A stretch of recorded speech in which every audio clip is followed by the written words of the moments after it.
Philipport. Bonjour Céline. 15 800 chômeurs de plus en décembre. J'ai le bon chiffre ou pas? J'ai un doute là en le disant. Moi aussi j'ai un doute, oui. Je crois que c'est plus que ça. Je crois que c'est plus que ça. Ah, c'est même plus que ça. Je pensais au contraire être beaucoup en dessous. La France atteint en tout cas le niveau record, un niveau record pour les demandeurs d'emploi en 2015. Alors face à cette situation catastrophique, certains sont contraints d'avoir plusieurs boulots à la fois.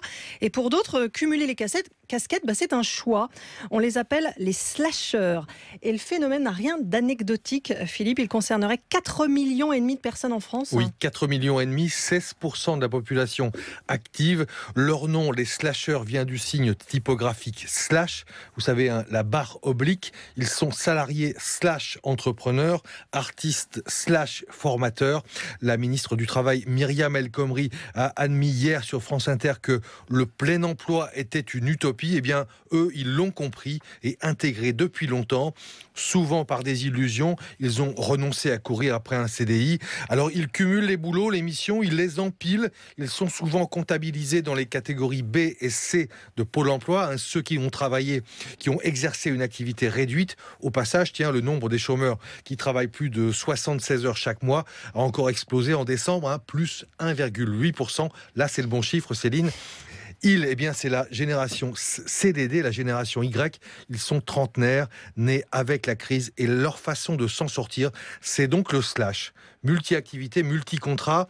Certains le font par obligation, d'autres, de plus en plus nombreux, sont slasheurs par passion. Voilà, je viens de vérifier, c'est bien 15 800 demandeurs d'emploi supplémentaires en décembre, et ça fait 3,5 millions au total. Alain Bosetti, bonjour. Bonjour. Et merci d'être là. Vous avez mené une étude sur les slasheurs dans le cadre du salon des micro-entreprises dont vous êtes le président. Quel est le profil type des slasheurs? Alors, le salon des micro change de nom, le salon SME en 2016, mais en 2015 c'était ça. Le profil type, en fait, effectivement 4,5 millions de Français, 22% des moins de 30 ans sont des slasheurs, donc sont des pluriactifs. Et on voit que la courbe augmente après, c'est 13% des plus de 50 ans. Je pourrais en parler tout à l'heure. Et ils ont plusieurs activités, salariés et entrepreneurs, ou par exemple, il y a vraiment de tout, par exemple, agriculteurs et clowns, directeur d'une supérette et patron national d'enregistrement. Photographe, ébéniste. Ça concerne beaucoup les artistes, du reste.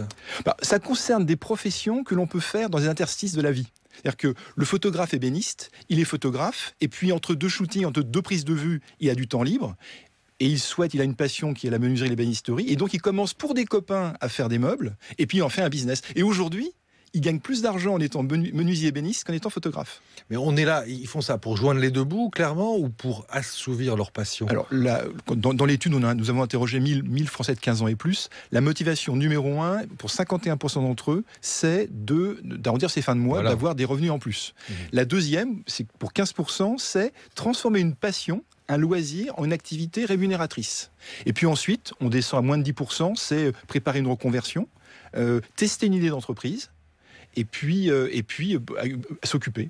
Oui, parce qu'il y a beaucoup d'entrepreneurs dans les slasheurs. Il y a beaucoup de gens qui sont salariés et entrepreneurs à côté. Sur le tiers de slasheurs, donc sur les 4,5 millions, il y en a un tiers qui sont salariés et entrepreneurs. Et effectivement, ils préparent une reconversion, ils testent une idée. C'est quand même beaucoup plus sûr de se lancer dans la création d'entreprise lorsqu'on peut, dans son temps hors travail, tester l'idée, voir si des clients, comment répond le marché.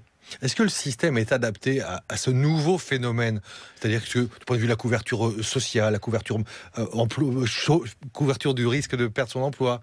Le système n'est pas forcément adapté parce qu'il y a des morceaux de couverture sociale adaptés à chacune des professions. Mais quand vous êtes, par exemple, ça a accéléré le phénomène auto-entrepreneur. Ce phénomène, il est né parce que d'une part, on peut, avec une tablette et un smartphone, travailler n'importe où et n'importe quand, parce qu'il y a des plateformes de consommation collaborative, d'économie collaborative, qui mettent en relation des donneurs d'ordre pour chercher une nounou, ou chercher un ténor qui a un domicile ou un chef à domicile pour la cuisine, et puis des prestataires, et puis l'auto-entrepreneur qui permet de manière déclarée de mener ces missions. Donc ça vient s'interpénétrer. Il faut faire confiance à nos gouvernants pour, lorsqu'il y a des revenus déclarés, pouvoir taxer. Et après, offrir des prestations éventuellement. Il y aura de plus en plus de slashers à l'avenir, à votre avis ? Moi, je pense que oui, pour les raisons que je viens de donner, l'économie collaborative, les outils numériques qui permettent de jongler entre différentes activités, et puis l'envie de liberté. Il y en a une que j'ajouterais, c'est auprès des seniors. On voit la courbe qui augmente à partir de 50 ans, parce qu'avant, quand on était à la retraite à 65 ans et qu'on avait une espérance de vie de quelques années, aujourd'hui, on a une espérance de vie de 85 et plus, et on s'arrête à 60-65 ans. Donc on a plus de temps et de temps libre, et on a un savoir-faire. Et aussi, la résidence principale est financée, les enfants sont partis, donc on se dit, je suis moins dépendant d'une activité salariée, je vais me faire plaisir. Et donc, oui, je pense que ça, c'est la démographie. Et on peut le prévoir. Et donc, je pense que oui, le phénomène des slashers, de la pluriactivité va se développer. Merci beaucoup, Alain Merci à vous. Bosetti, Philippe Duport. On se retrouve demain.